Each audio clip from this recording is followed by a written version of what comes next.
1947ல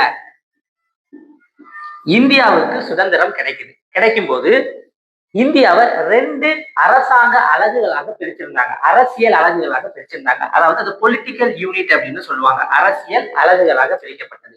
ஒண்ணு என்ன அப்படின்னா ஸ்டேட்ஸ், மாநிலங்கள். இன்னொன்னு என்ன அப்படின்னா பிரின்ஸ்லி ஸ்டேட்ஸ், அதாவது சுதேச அரசுகள் அப்படின்னு பிரிச்சிருந்தாங்க. இந்த ஸ்டேட்ஸ் அப்படிங்கிறது பாத்துக்கிட்டீங்க அப்படின்னா பிரிட்டிஷுடைய கண்ட்ரோல்ல இருந்துச்சு. ஆங்கிலேயர்கள் தங்களுடைய நேரடி கட்டுப்பாட்டுல வச்சிருந்தாங்க. பட் பிரின்ஸ்லி ஸ்டேட்ஸ் அப்படிங்கிறது என்ன அப்படின்னா பிரிட்டிஷுடைய மேலாதிக்கத்துல இருக்கும். ஆனா இவங்க நிர்வாகத்தில் சுதந்திரமா இருப்பாங்க. இதுதான் இந்த 2 யூனிட்டா பிரிஞ்சிருந்துச்சு. இந்தியா பாகிஸ்தான் 2ஆ பிரிக்கப்படும் போது இந்தியாவுல 552 பிரின்ஸ்லி ஸ்டேட்ஸ் இருந்துச்சு. 552 சுதேச அரசுகள் இருந்துச்சு. கடைசியா பிரிட்டிஷ் அரசு இந்தியாவுக்கு சுதந்திரம் தரும்போது ஒரு சட்டத்தை பாஸ் பண்ணாங்க. அதுதான் இந்தியன் இண்டிபெண்டன்ஸ் ஆக்ட் 1947.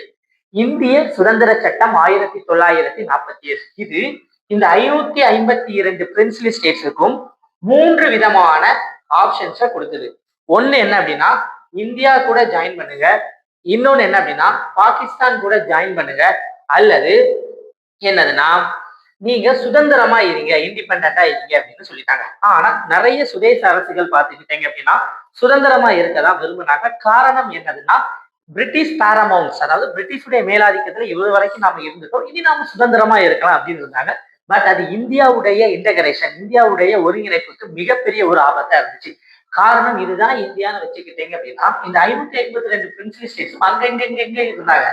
அவங்க ஒரே இடத்துல இல்ல. அப்ப இந்தியாவுக்குள்ள குட்டி குட்டியா சிறிய பகுதிகளை அவங்க என்ன பண்ணிட்டு இருக்காங்க அப்படின்னா ரூல் பண்ணிட்டு இருக்காங்க. இந்த அரசர்களை பொறுத்த வரைக்கும் என்ன பண்ணுவாங்க, நாடு பிடிக்கணும் அப்படிங்கிறது அவங்களுடைய மைண்ட் செட். அப்போ இந்தியா இவங்களுக்கு எல்லாம் சுதந்திரம் கொடுத்துட்டாங்க அப்படின்னா இவங்க சும்மா இருக்க மாட்டாங்க, பக்கத்தில் உள்ள நிலப்பரப்பை பிடிப்பாங்க.